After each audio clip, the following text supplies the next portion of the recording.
Saul avait approuvé le meurtre d'Étienne. Il y eut ce jour-là une grande persécution contre l'église de Jérusalem et tous, excepté les apôtres, se dispersèrent dans les contrées de la Judée et de la Samarie. Des hommes pieux ensevelirent Étienne et le pleurèrent à grand bruit. Saul, de son côté, ravageait l'église. Pénétrant dans les maisons, il y en arrachait hommes et femmes et les faisait jeter en prison. Ce Saul, c'est celui qui va devenir Paul, après l'éblouissement qu'il va recevoir sur le chemin de Damas. Comment expliquer une telle transformation ? Pourquoi ?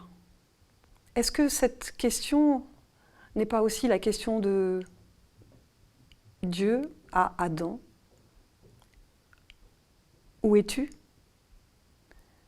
Ce thème ce matin, c'est Paul et la rébellion. Pour nous éclairer dans ce sujet de ce matin, bonjour, amis auditeurs, nous avons autour de la table deux pasteurs de l'Église adventiste, Erwin Kessner bonjour. Et Stéphane Eucharis. Bonjour Stéphane. Nous sommes heureux de nous retrouver ensemble pour étudier cette leçon. Et avant de commencer, nous allons prier. Je vais demander à Erwin de prier pour nous. Seigneur, je te remercie parce que nous avons le privilège d'étudier ta parole et je t'invite à nous accompagner pour bien comprendre ce que tu veux nous enseigner. Amen. Amen. Alors, j'aimerais que vous puissiez nous éclairer sur ce point. Comment Saul va devenir Paul? Comment le persécuteur va devenir ce prédicateur connu au travers des siècles pour ce qu'il a fait pour cette Église naissante? Pour moi, il y a deux qualités qui vont, de la part de Paul, faire cette transformation. Il s'agit d'abord de la sincérité et en deuxième, de l'humilité. Paul est quelqu'un de sincère, ça veut dire ce qu'il fait, il fait pour la gloire de Dieu.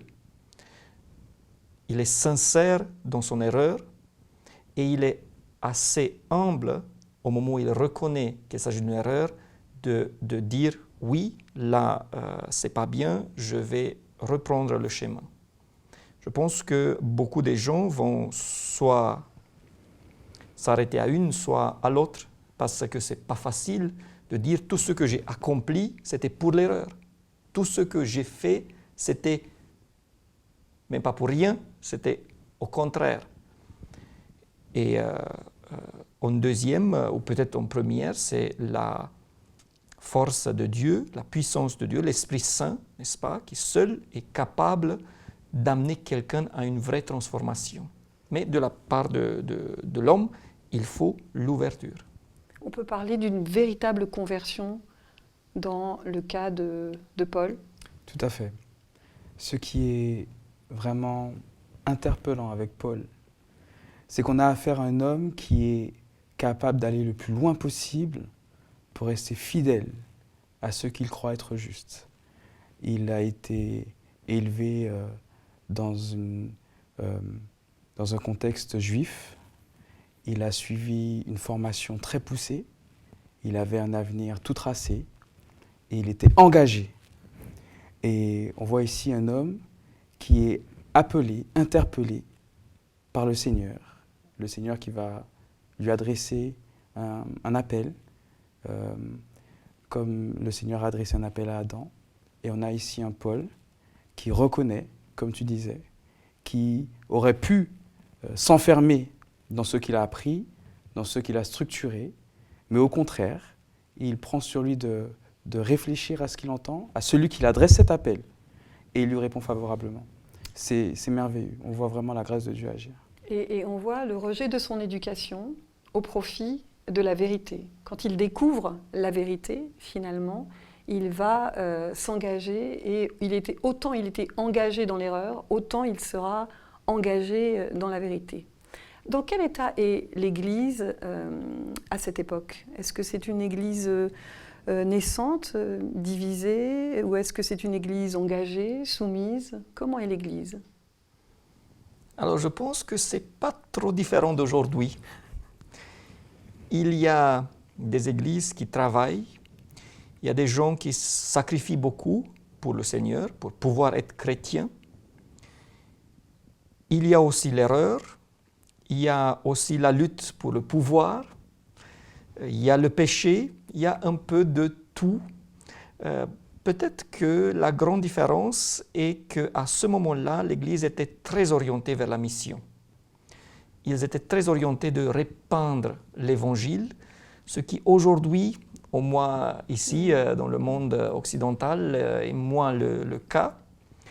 Mais je pense que toutes les difficultés et aussi toutes les bonnes choses de ce temps-là, nous les avons aussi. Nous avons aussi des hommes et des femmes consacrés.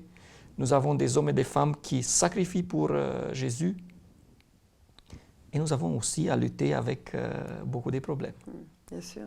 Mais alors, quel va être le rôle de Paul, en particulier dans le fait de vouloir répandre ce message dans tous les voyages missionnaires qu'il a faits, et en même temps, on sent chez lui une forme de crainte?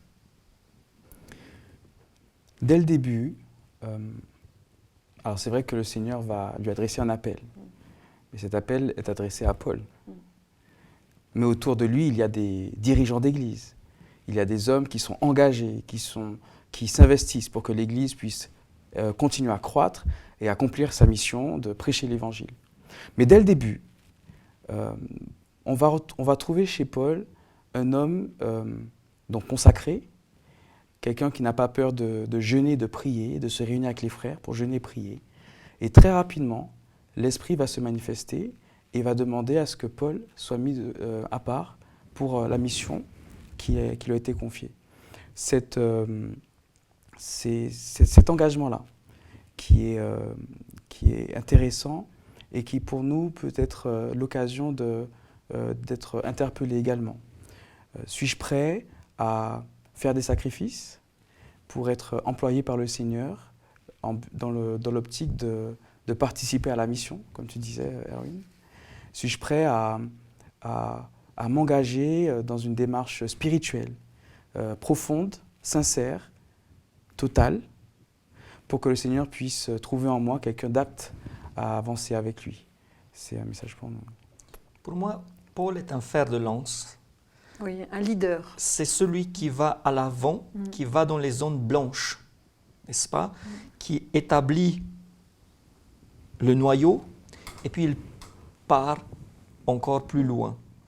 Mais en même temps, en faisant ce travail qui est le plus difficile, n'est-ce pas, d'avoir un petit noyau qui va après devenir une église, on voit aussi Paul comme un pasteur qui retourne dans ces églises et qui s'occupe des problèmes récurrents que les églises qu'il a formées ont. C'est quelqu'un qui fait beaucoup de choses, n'est-ce pas, qui a beaucoup de qualités dans beaucoup de domaines. Juste une chose par rapport à ce que tu dis et qui peut permettre de dresser un peu plus le profil de l'homme devant lequel on est. Dans le texte qui a été lu juste avant, Saul approuvait le meurtre d'Étienne. On a affaire à un homme qui n'a pas peur d'être d'accord avec une mise à mort qui a été faite à Jérusalem. Et par la suite, si on prend par exemple Actes chapitre 20, Paul fait ses adieux aux dirigeants d'église de l'église d'Éphèse. Et à plusieurs reprises, il dit qu'il a travaillé avec larmes, qu'il s'est battu pour cette église. Et à la fin, au moment de dire au revoir, les personnes devant lesquelles il était sont effondrées, sont en larmes de savoir qu'elles ne vont plus pouvoir revoir Paul. Le Saint-Esprit avait convaincu Paul qu'il allait passer par de grandes tribulations. Et on a affaire à des hommes qui fondent en larmes, littéralement. Donc là, d'un côté, on a un homme qui était prêt à participer à un meurtre. Bon, il n'a pas participé, mais en tout cas, il était d'accord. Et après, on a un homme qui s'est tellement investi pour ses communautés, qui a tellement donné, qu'il est vraiment reconnu comme un père, voilà, un père aimant. Mais je parlais de crainte. La crainte de Paul, dans les messages qu'il adresse aux églises, on voit à chaque fois, effectivement, à la fois ce rôle de très paternel, très encourageant.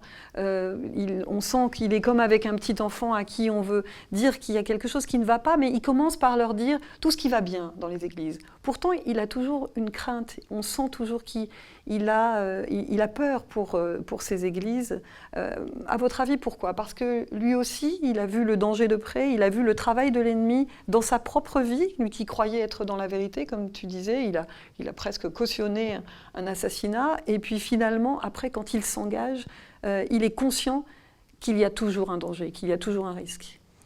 Alors, comme nous parlons de Paul et la rébellion, oui, c'est pour ça. Paul arrive par exemple dans les églises, il y a les Galatiens qui vont apprendre, qui vont recevoir l'évangile, et en partant, ils voient qu'il y a quelque chose d'autre qui pénètre, qu'il y a des enseignements qui ne sont pas bibliques et que les gens sont prêts à les recevoir. Et donc, ce n'est pas seulement une crainte, ça s'avère, n'est-ce pas, que les églises qui sont formées, les nouveaux chrétiens, ils sont en danger d'aller sur un chemin qui n'est pas celui de la vérité. Et donc, dans ce cas-là, ils interviennent pour réprimander les gens, pour leur dire, mais voilà, vous avez appris une chose. Pourquoi est-ce que vous vous détournez de ce que vous avez appris ? Pourquoi est-ce que vous êtes prêts si vite à vous laisser influencer par une contre-vérité ? Et donc, une première chose contre laquelle Paul lutte, ce sont les faux enseignements. Après, il y a une autre chose, par exemple pour l'église de Corinthe, où il y a des comportements qui sont loin d'être chrétiennes, n'est-ce pas, où Paul dit, mais regardez ce que vous faites et ce que quelqu'un fait dans votre église, et vous dites rien. Mais ça, ce n'est pas possible, il faut intervenir, il ne faut pas laisser l'impression que l'église est d'accord avec ce comportement. Et donc, sa crainte est que les gens pour lesquels il est prêt à se sacrifier, pour lesquels il se sacrifie, ils vont s'éloigner de Christ. C'est comme un père, n'est-ce pas, qui a peur que ses enfants s'éloignent du salut. Un père chrétien, n'est-ce pas, ou une mère chrétienne qui a des enfants. Je m'imagine que la plus grande crainte, c'est que ces enfants vont choisir quelque chose d'autre, quelque chose qui va dans le mauvais sens. Et en fait, je vous invite à prendre vos Bibles dans 1 Corinthiens 3 au verset 16, où il va donner ce message, un message très connu qui dit « Ne savez-vous pas que vous êtes le temple de Dieu et que l'Esprit de Dieu habite en vous ?» Là, c'est une énorme responsabilité. À cette Église naissante, à ces hommes, à ces femmes, il va leur dire « Cela va plus loin que le simple message que vous avez entendu dans vos oreilles. Ce message va s'enraciner dans votre cœur parce que c'est là que Dieu veut régner. » Et donc il va insister justement un petit peu précédemment sur les fondements de cette Église, sur la qualité des matériaux qui sont utilisés pour cette Église. Il faut savoir qu'à cette époque-là, le temple n'existe plus. Donc il faut donner à ces chrétiens un nouveau lieu pour adorer. Et en fait, il leur dit, le meilleur, le premier lieu dans lequel Dieu veut adorer, c'est votre cœur. Donc c'est vraiment une mise en garde de tous les enseignements extérieurs qui arrivent, de commencer par faire une place à Dieu dans son cœur. Donc je crois que là, il y a vraiment une mise en garde de Paul, de ne vous laissez pas souiller par tout ce que... Examinez toutes choses, hein, on le dit, et restez attachés à la vérité. Cette première vérité que j'ai déposée dans vos cœurs, vous en êtes garant. On sent l'enjeu dans cette invitation, dans cette exhortation que Paul lance à ses communautés, de rester ferme dans la foi, tenir ferme. Il y a souvent cette notion de lutte, notamment qu'on voit dans Éphésiens 6. Et à mon sens, ce qui va stimuler cette omniprésence, de cet encouragement qu'il adresse aux églises et qu'on retrouve dans ses lettres, c'est le grand conflit cosmique dans lequel l'Église est un enjeu. Et c'est ce qu'il dit dans Éphésiens chapitre 3 au verset 10. Éphésiens 3 verset 10. « Ainsi désormais les principautés et les pouvoirs dans les lieux célestes connaissent par l'Église la sagesse de Dieu dans sa grande diversité. » Paul est convaincu qu'à travers l'Église, Dieu va être glorifié. Et il souhaite que non seulement ces communautés puissent rester fidèles au véritable message du salut en Jésus-Christ, et aussi donner ce témoignage que le Seigneur est capable de faire des choses merveilleuses à travers les hommes. Et je pense qu'il y a cette notion chez lui de vouloir que ces communautés puissent donner envie de vivre Christ, de vivre avec Jésus et d'avoir Jésus dans sa vie. Amen. Et je pense que c'est extrêmement valorisant d'être associé au temple. N'est-ce pas? Le temple était quelque chose de saint, était la place où les Juifs avaient le plus envie d'aller, n'est-ce pas? Ce n'est pas quelque chose de simple de dire à un homme, femme pécheur, tu es un temple. Déjà, le fait d'être un prêtre, n'est-ce pas? La prêtrise universelle, c'est très valorisant. Mais en plus d'être le temple, ça montre que Jésus est mort pour quelqu'un de valeureux, n'est-ce pas? Et on est le temple si l'Esprit vit en nous. Si Christ vit en nous par le Saint-Esprit. Et c'est très beau là, l'image où Jésus est à la porte et frappe. Et quand il entre, on devient un temple. Parce que le temple devient temple par sa présence. Ce n'est pas par le fait qu'il y a des murs, d'autres choses. Mais en plus, ça donne aussi une grande responsabilité. Parce que dans le temple, on ne pouvait pas pénétrer n'importe comment, de n'importe quelle façon, n'est-ce pas? Si je suis le temple de Dieu, ça veut dire que j'ai une responsabilité énorme envers moi. Et ce qui est intéressant est que c'est d'abord une responsabilité morale. Comment est-ce que je pourrais me permettre de vivre certains péchés alors que, en même temps, je veux que Jésus vit en moi? C'est aussi important, je pense, en tant que communauté. C'est-à-dire qu'au-delà de ce temple dans lequel Dieu veut habiter, qui est donc dans la personne physique, il est aussi le temple au travers de la communauté que nous représentons en tant que chrétiens. Et donc, comment est-ce que je pourrais, moi, être, par exemple, l'œil ou la main, on connaît ce texte, un œil souillé qui viendrait au milieu d'une communauté qui, au contraire, ne pourrait pas m'accueillir, puisque je ne serais pas à la hauteur de mes frères et sœurs. Donc, c'est à la fois personnel et c'est aussi en tant que communauté. Et c'est là qu'on voit, on peut comprendre pourquoi Paul est celui qui a vécu la rébellion dans sa chair, puisqu'il a été vraiment déchiré complètement et par certainement le traumatisme qu'il a reçu quand il a été ébloui et d'ailleurs il a gardé cette cicatrice pour se souvenir toujours. Dieu lui a dit « ma grâce te suffit ». Donc vraiment, je pense qu'il insiste sur le temple en tant que personne et le temple en tant que communauté. Ce qui est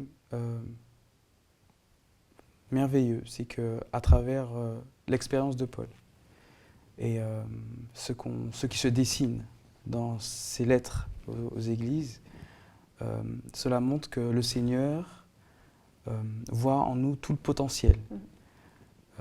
C'est vrai que ce sont des personnes qui peut-être avant étaient païennes ou juives, mais Paul, dans son tempérament protecteur et aussi déterminé, dans sa volonté d'encourager, de consolider les églises, il voyait en chaque personne un élément décisif pour la proclamation de l'Évangile.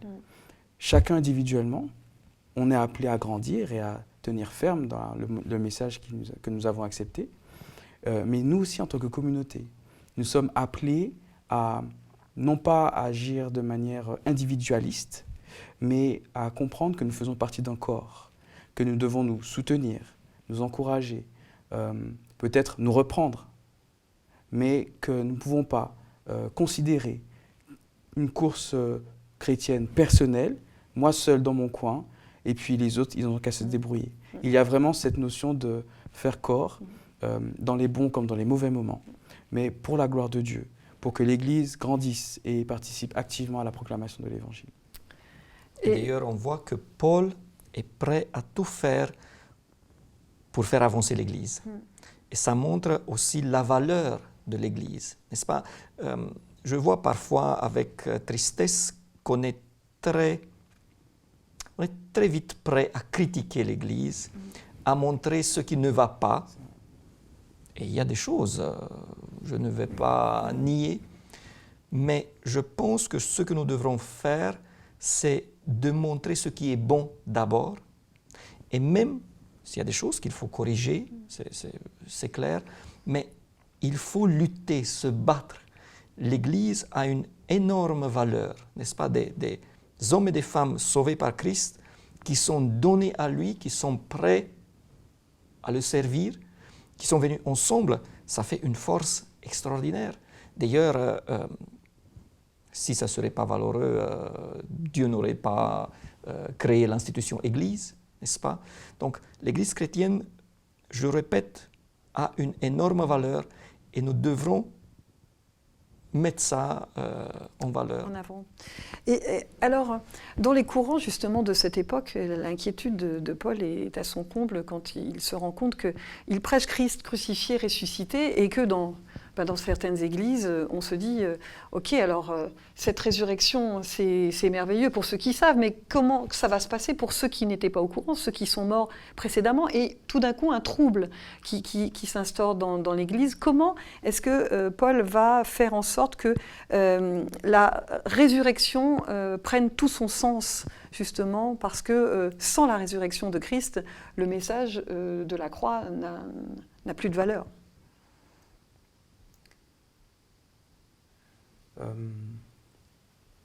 Aujourd'hui, en tant que membre peut-être d'église ou de culture chrétienne, cette notion de résurrection est pour nous connue, entre guillemets. Mais si on prend ces personnes qui ont accepté Jésus et qui sont peut-être d'une origine païenne, qui rejettent peut-être le fait que un homme puisse être Messie et à la fois cloué sur une croix, ce qui est la pire des humiliations, le pire des scandales. C'est très difficile d'accepter qu'à travers cet homme, condamné à la honte, nous puissions avoir cette résurrection possible. Et Paul va faire comprendre que même si l'Évangile doit avoir une portée concrète dans ma vie aujourd'hui, je garde à l'esprit qu'en tant qu'enfant de Dieu, je suis appelé, parce que j'ai fait alliance avec Jésus, à croire dans cette espérance de ce que moi aussi, je serai ressuscité quand le Seigneur m'appellera. Et ça fait partie de ce qu'il y a de plus fort dans la foi chrétienne, de croire que Jésus-Christ est reparti, mais qu'il revient. Il revient nous chercher. Et si jamais, entre-temps, je me suis endormi, il me réveillera, il va m'appeler. On sera réunis avec lui pour l'éternité.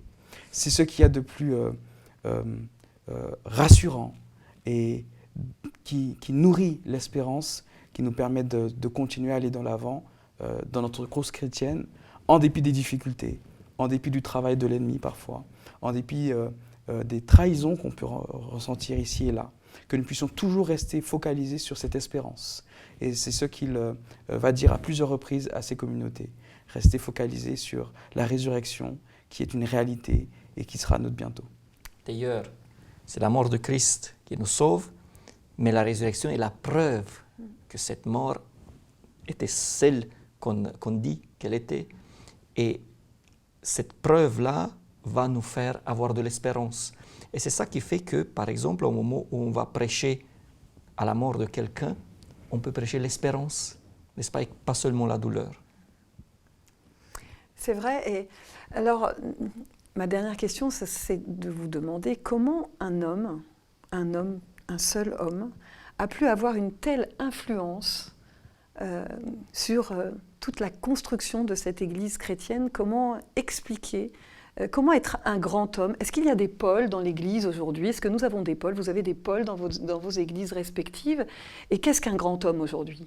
Alors on pourrait parler longuement de ça. On n'aura pas suffisamment de temps. Je vais essayer de dire que, à mon avis, ce qui définit peut-être Paul est sa réussite. Le fait que ce qu'il a fait, ça s'est vu très bien. Mais Paul n'est pas le seul qui était consacré. Et Paul n'était pas non plus le seul qui a tout donné pour Jésus. Alors de ce point de vue, oui, aujourd'hui on a des Pauls parce que je connais des hommes et des femmes qui ont leur travail et qui donnent beaucoup, beaucoup à Jésus. Parfois, ils n'arrivent pas à arriver chez eux parce qu'ils sacrifient pour Jésus. Nous avons des Pauls. Et je pense que viendra le temps où on verra aussi la réussite mieux qu'aujourd'hui. Exactement. Je crois que dans nos communautés et à travers le monde, bien entendu, des hommes, des femmes sont prêts à faire des sacrifices, à abandonner peut-être une culture, abandonner un projet de carrière pour faire confiance à Jésus et aller dans le sens, vers l'objectif que le Seigneur tend. Et avec humilité, avec soumission au Saint-Esprit, avec confiance en Dieu, avec détermination. Je crois qu'il y a des personnes qui sont prêtes, qui répondent à ces critères-là et qui sont prêtes à travailler pour Jésus. Et donc je crois effectivement qu'il y a des pôles. Merci. Merci à vous pour toutes ces explications. J'espère, chers amis auditeurs, que vous aurez pu être éclairés par toutes ces explications. Et puis rien de mieux que de continuer à sonder les Écritures. Elles parlent d'elles-mêmes. Merci, à très bientôt. Au revoir.